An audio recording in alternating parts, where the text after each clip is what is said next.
Jemaat kekasih Tuhan Yesus, kita bersyukur hari ini kita boleh kembali merenungkan bersama firman Tuhan. Sebelumnya mari kita memuji Tuhan dari Kitab Bakti 345 bait pertama dan kedua. Allah sumber rahmat.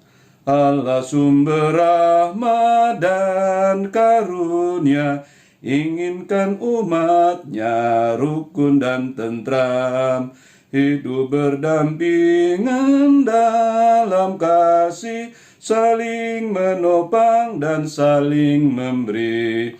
Mari membangun tatanan masyarakat agar hidup rukun, damai, adil, benar. Mari satu kata, satu rasa, kita mewujudkan kasih yang benar. Kita bersehati satu suara, mari agungkan Allah yang akbar. Mari membangun tatanan masyarakat agar hidup rukun, damai, adil, benar. Mari jemaat kita berdoa. Bapa Surgawi, kami hendak bersama membaca merenungkan firman-Mu. Untuk itu, hadirlah bersama dengan kami dengan kuasa Roh Kudus-Mu, supaya ketika kami membaca dan merenungkannya, kami memahaminya. Kami dituntun juga untuk melakukan firman-Mu. Berfirmanlah kepada kami Tuhan, kami anak-anak-Mu sedia mendengarnya. Amin.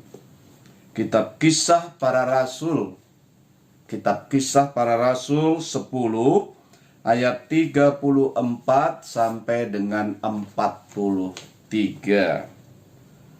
Kisah Para Rasul 10 ayat 34 sampai dengan 43. Lalu mulailah Petrus berbicara, katanya, "Sesungguhnya aku telah mengerti bahwa Allah tidak membedakan orang. Setiap orang dari bangsa manapun yang takut akan Dia dan yang mengamalkan kebenaran berkenan kepadanya." Itulah firman yang Ia suruh sampaikan kepada orang-orang Israel, yaitu firman yang memberitakan damai sejahtera oleh Yesus Kristus yang adalah Tuhan dari semua orang. Kamu tahu tentang segala sesuatu yang terjadi di seluruh tanah Yudea, mulai dari Galilea, sesudah baptisan yang diberitakan oleh Yohanes, yaitu tentang Yesus dari Nazaret, bagaimana Allah mengurapi Dia dengan Roh Kudus dan kuat kuasa, Dia yang berjalan berkeliling sambil berbuat baik dan menyembuhkan semua orang yang dikuasai iblis, sebab Allah menyertai Dia. Dan kami adalah saksi dari segala sesuatu yang diperbuatnya di tanah Yudea maupun di Yerusalem. Dan mereka telah membunuh Dia dan menggantung Dia pada kayu salib. Yesus itu telah dibangkitkan Allah pada hari yang ketiga, dan Allah berkenan bahwa Ia menampakkan diri bukan kepada seluruh bangsa, tetapi kepada saksi-saksi yang sebelumnya telah ditunjuk oleh Allah, yaitu kepada kami yang telah makan dan minum bersama-sama dengan Dia setelah Ia bangkit dari antara orang mati. Tentang Dialah semua nabi bersaksi bahwa barang siapa percaya kepadanya, ia akan mendapat pengampunan dosa oleh karena namanya. Jemaat yang dikasihi Tuhan Yesus, oma opa, bapak ibu, saudara-saudara, dan anak-anakku. Kita sering mendengar orang menganggap yang lain itu kafir. Lalu ada juga yang mengkafirkan orang. Ini masalah tersendiri dalam kehidupan bersama dan kedewasaan beriman. Kita tahu bahwa belakangan ini juga ada fenomena bahwa orang yang beragama itu yang suka mengkafirkan itu. berani melakukan tindakan-tindakan yang melawan hukum, dan merasa bahwa agamanya segala-galanya. Yang lain dimusuhi, dikafirkan. Problem seperti ini dialami oleh agama-agama. Bahkan yang seagama pun dikafirkan karena tidak sesuai dengan cara pandangnya. Nampaknya ini harus digumuli. Tetapi ada yang justru memelihara hal seperti itu karena kepentingan-kepentingan tertentu.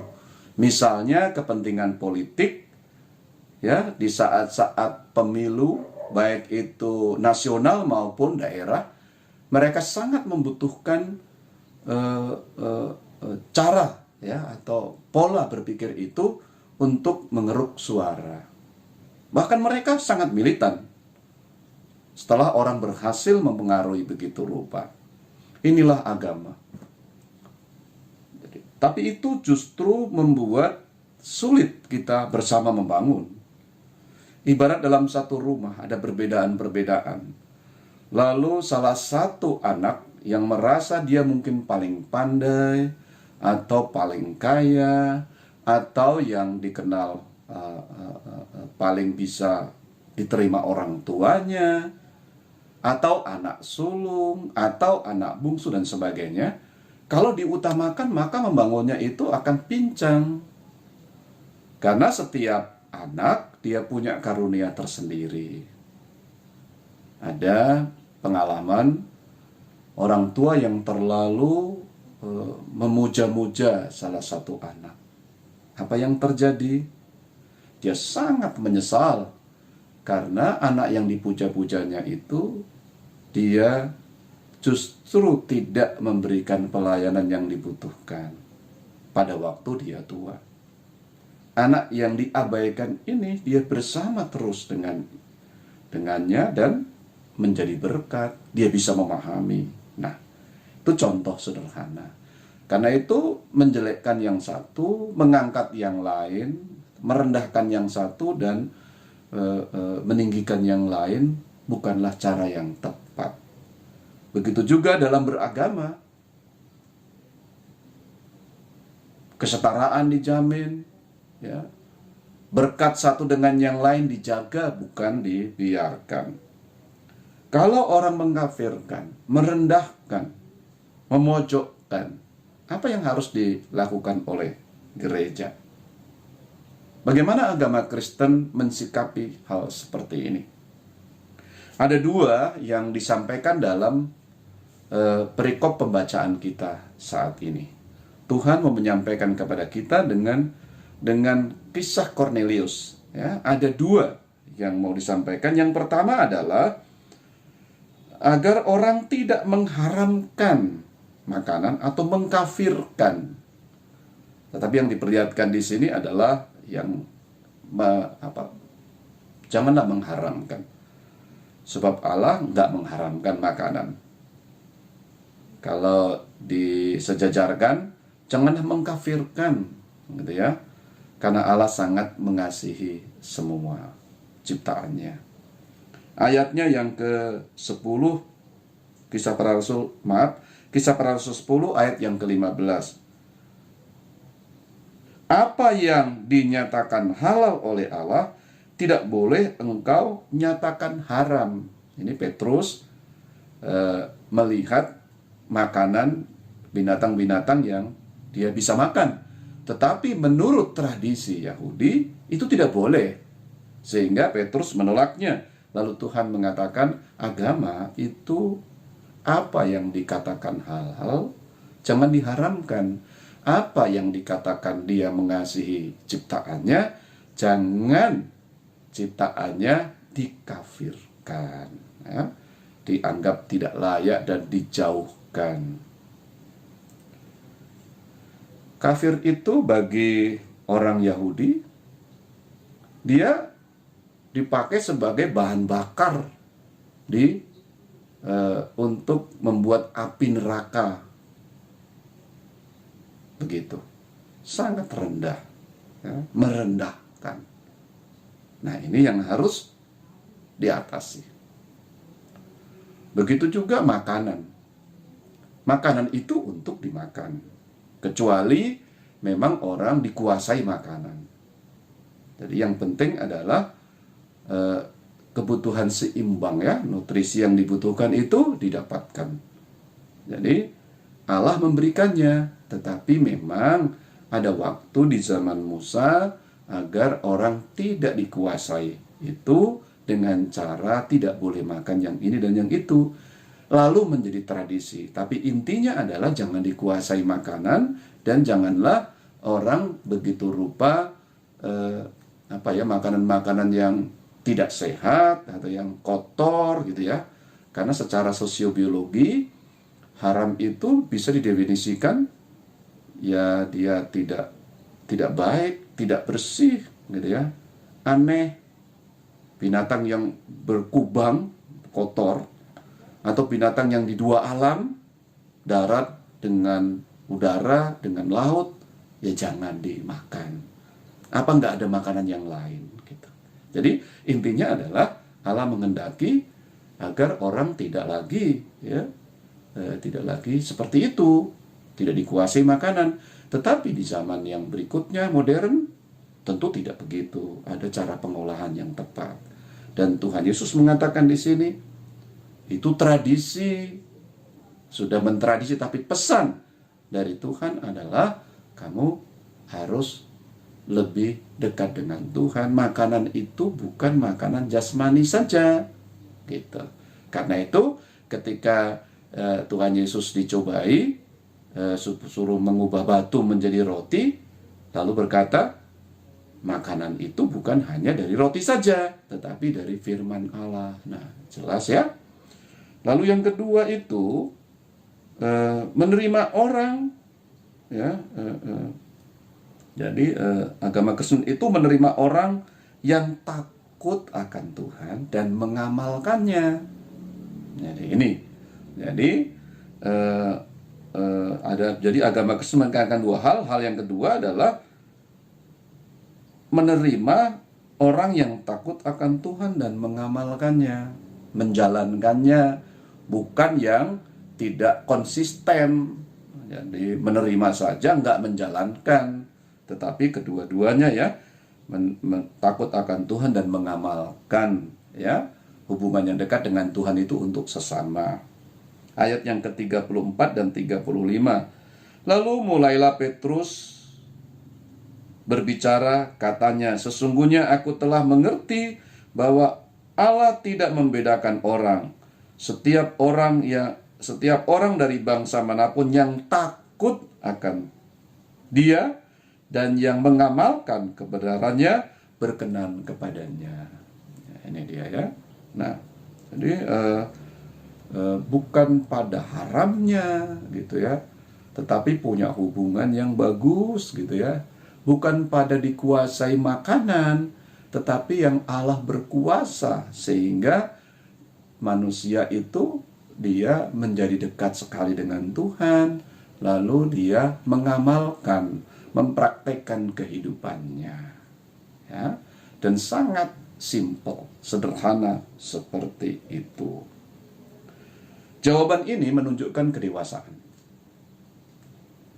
Sebab memang setiap orang punya perjalanan spiritualitasnya masing-masing. Baik itu seorang yang rajin beribadah, kebaktian, atau orang yang benar-benar berusaha untuk mempraktekkan. Ada kendala-kendalanya, ada tingkat emosionalnya yang mengalami kendala, dan berbeda-beda setiap orang. Nah, di sini kedewasaan untuk orang benar-benar berfokus pada Tuhan. Jadi takut akan Tuhan dan melakukannya. Karena itu mengkafirkan atau diikat oleh masalah yang haram atau yang begitu rupa ya. Jadi akhirnya orang tidak rendah hati dan benar-benar kurang menghormati Tuhan. Nah, ini yang digumuli. Sikap dewasa memang selalu menerima orang lain apa adanya.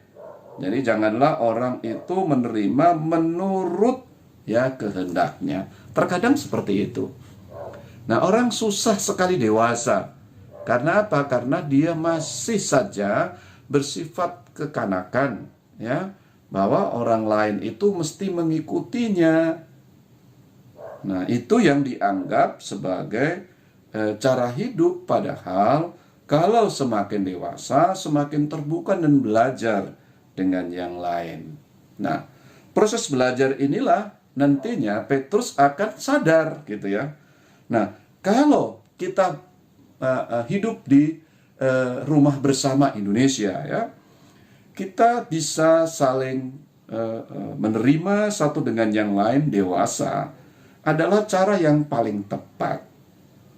Tetapi kalau kita masih kekanak-kanakan, 75 tahun itu bukan waktu yang singkat. Nah, latihannya sudah cukup banyak. Nah, tentu keberadaan kita bersama itu hendaknya bisa dewasa.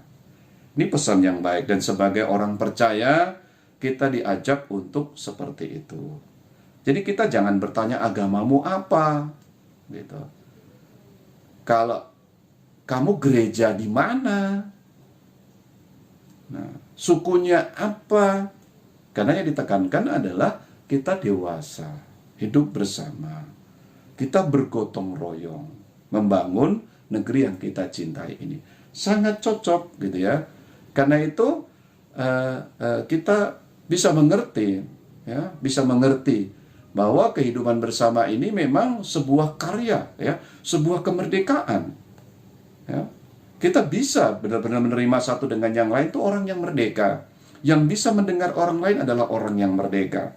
Tetapi kalau tertutup, ya, mengharamkan orang atau mengkafirkan orang, itu kan masih terlalu sederhana cara berpikirnya, dan kadang-kadang dia juga menjadi angkuh karena sudah bisa, ya, sudah bisa mengikuti aturan-aturan yang ada. Nah, tentu ini bukan kemerdekaan, bukan pembebasan. 75 tahun kita dapat renungkan sebagaimana orang Kristen juga bebas dari berbagai belenggu. Nah, ini ada seorang tokoh yang namanya Cornelius. Inilah yang mengubahkan. Inilah yang membantu Petrus untuk sadar, gitu ya. Cornelius ini, itu kalau kita baca dari ayat 1 dan 2, ya, saya bacakan bagi kita. Di Kaisarea ada seorang yang bernama Cornelius, ya, seorang perwira pasukan yang disebut pasukan Italia. Ia saleh, ia serta seisi rumahnya takut akan Allah, dan ia memberi banyak sedekah kepada umat Yahudi dan senantiasa berdoa kepada Allah. Nah, ini dia. Ini orang yang dianggap kafir. Nah, jadi kehadiran Cornelius ini, seorang yang bukan Yahudi, nah, mengubahkan semuanya. Dan memang Allah dalam pembacaan kita ini mau supaya Petrus dia terbuka. Karena itu dia di ayatnya yang ke-34 tadi yang sudah saya bacakan bagi kita tadi, lalu mulailah Petrus berbicara, katanya, sesungguhnya aku telah mengerti. Nah, jadi dalam peristiwa Allah membukakan bahwa ini tidak haram lagi, ya, Petrus, dan dia bertemu dengan Cornelius, ia mengerti, begitu ya. Aku telah mengerti. Dia sadar bahwa beragama itu adalah terbuka, dan kita bisa belajar dari yang lain, termasuk kepada Cornelius yang dianggap kafir. Ini problem, karena seringkali kita nggak mau belajar.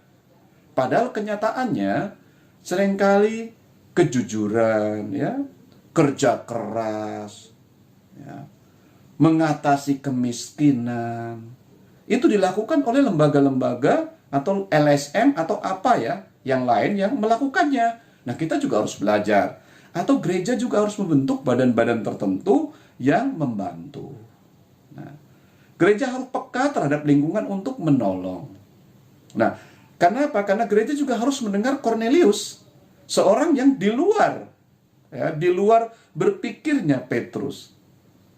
Tetapi ini firman Tuhan disampaikan untuk menolong kita bahwa seorang pelayan itu juga bisa seperti itu. Dan Petrus bertumbuh dan dia semakin sadar.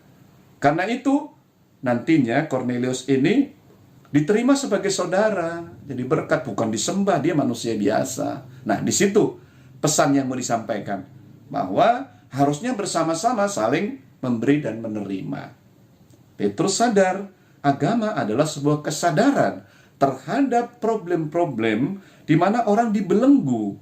Kadang-kadang ayat-ayat Alkitab itu justru membuat orang menjadi kaku, karena dianggap sebagai aturan. Padahal itu adalah sarana pembebasan kita, membantu kita sebagai orang percaya untuk dengan kesaksian dari orang lain yang mengalami hal yang sama, para murid Tuhan Yesus, kita juga bebas. Dengan kuasa Roh Kudus kita dimenangkan. Nah, ini dia. Jadi sekali lagi Kornelius ini membawa sebuah kemajuan bagi Petrus. Nah, pesan inilah yang mau disampaikan. Nah, kita merenungkan bahwa setiap orang itu dipakai oleh Tuhan, dan jalankanlah, sayangilah pelayanmu, bawalah mereka untuk menemukan sesuatu yang baru, tentu dengan segala kerendahan hati, seperti halnya Kornelius ini. Demikian juga sebagai seorang yang diberkati Tuhan, kita juga bisa seperti Kornelius, ya, sebagai jemaat, sebagai orang percaya, sebagai masyarakat, kita bisa bertumbuh dan kita takut akan Tuhan serta mengamalkan atau mempraktekkan. Mengapa? Kalau cuma takut saja, dia baru separuh, tapi kalau mengamalkan ada prosesnya. Kita tahu sebesar apa cinta yang diberikan Tuhan kepada kita, mengalir dengan cinta kita kepada sesama dalam praktek itu. Begitu ya. Nah, intisarinya memang di sini mau dikatakan bahwa kekristenan atau beragama itu takut akan Tuhan dan ya mengamalkannya. Jadi jangan dibelenggu oleh yang namanya haram halal, ya, masalah makanan, masalah aturan-aturan gitu ya. Bukan itu, karena semua itu dipakai untuk menolong supaya orang semakin dekat dengan Tuhan. Jadi dia bukan karena dia seorang seorang yang punya kedudukan, ya, seperti perwira ini, ya, bukan juga. Tetapi memang seorang yang dekat sekali dengan Tuhan dan mengamalkannya. Itu yang paling penting. Justru kalau kita melihat Kornelius itu dipakai oleh Tuhan untuk memperlihatkan kerendahan hati juga.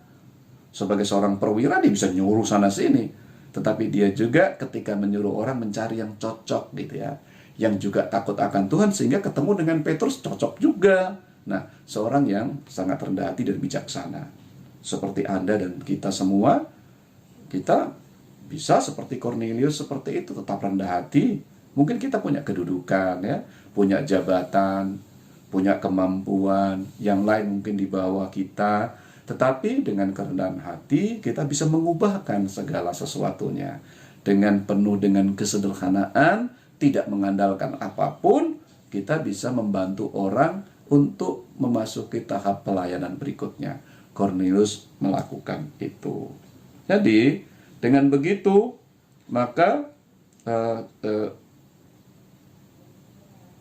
kehidupan kita ini menjadi luar biasa. Luar biasa karena memberkati siapa saja. Menjadi berkat, menjadi terang. Kalau orang itu beragama lalu membawa hal yang positif, menjadi berkat.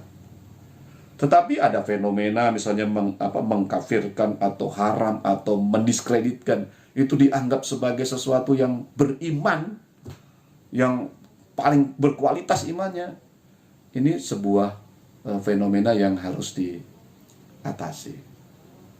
Tentu kita merasa bahwa orang yang seperti itu kan dia tidak belajar. Bagaimanalah orang tidak belajar dia bisa pandai? bisa tahu dirinya secara baik.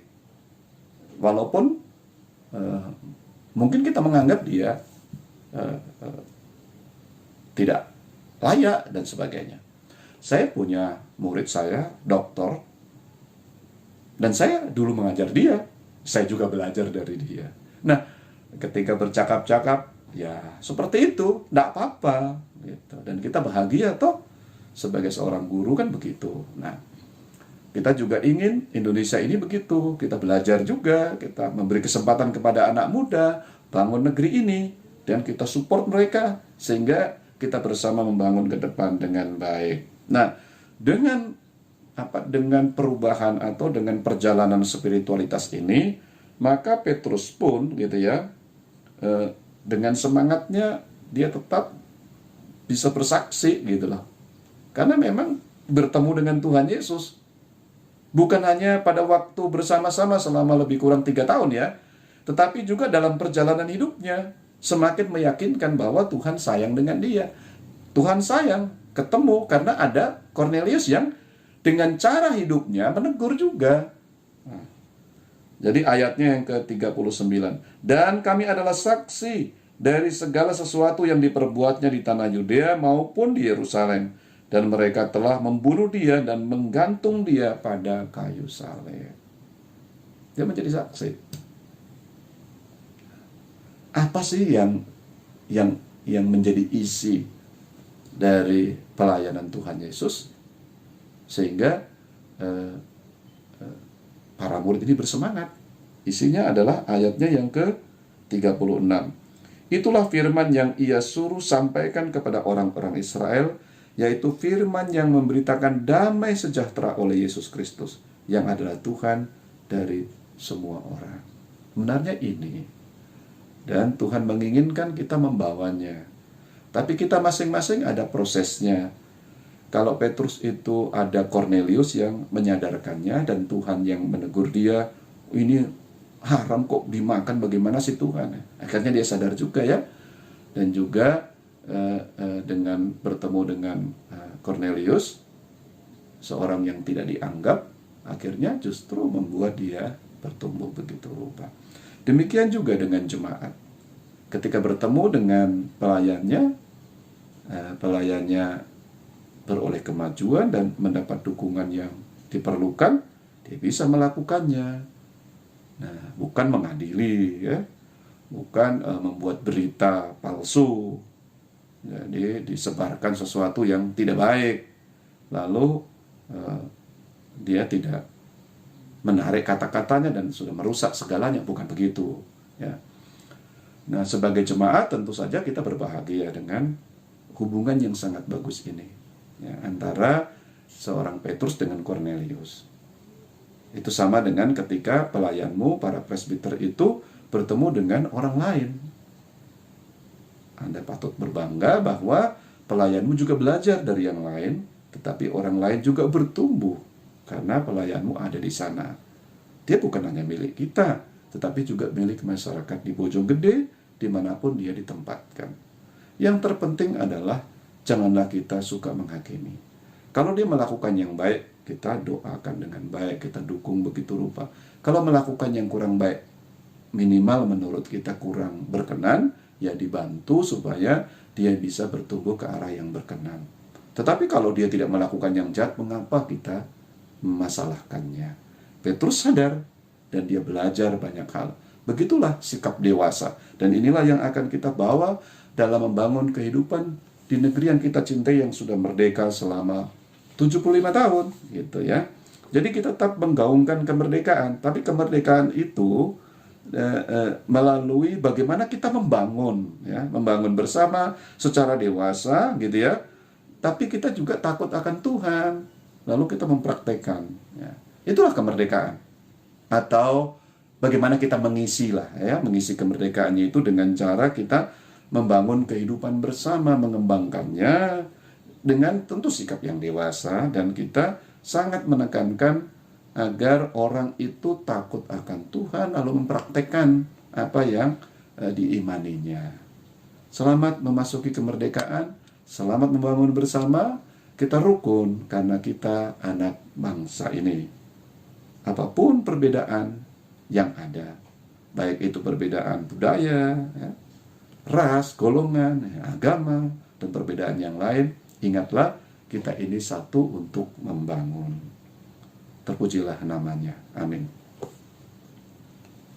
Kembali kita memuji Tuhan dari Gita Bakti 345, Allah Sumber Rahmat, baitnya yang ketiga. Mari kita saling menerima satu sama lain dalam kasih dan berikutnya. Mari kita saling menerima satu sama lain dalam kasih-Nya. Mari pelihara kerukunan persaudaraan di dalam Tuhan. Mari membangun tatanan masyarakat agar hidup rukun, damai, adil, benar. Mari kita berdoa.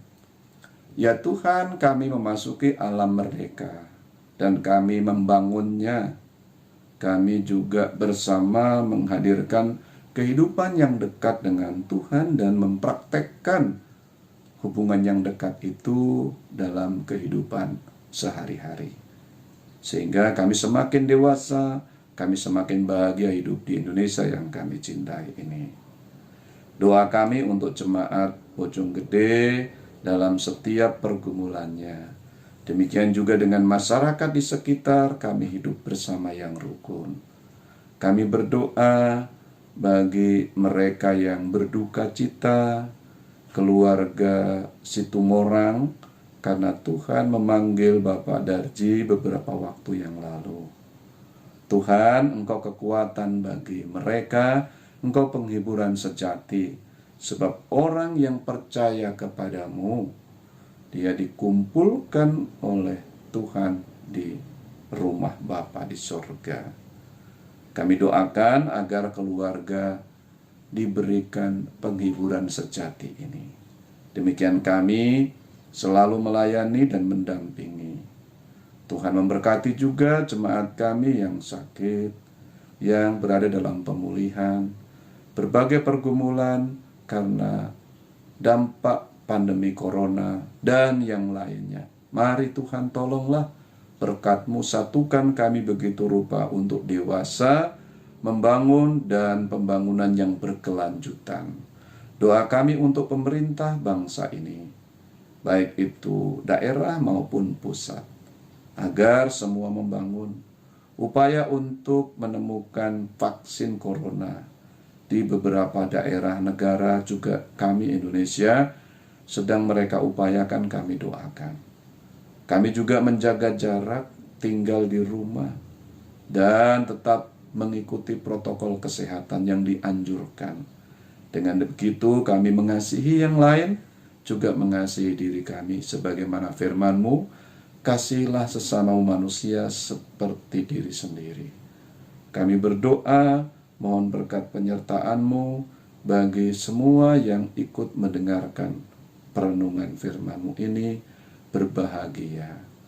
Terpuji Engkau Tuhan, kami menyerahkan keberadaan kami sebagai jemaat Tuhan, berbagai pergumulan, sukacita, juga Engkau memberkati kami sebagai warga negara Indonesia, bersama-sama membangun. Dalam nama Tuhan Yesus, kekasih jiwa kami berdoa kepadamu. Amin. Tuhan memberkati kita semua.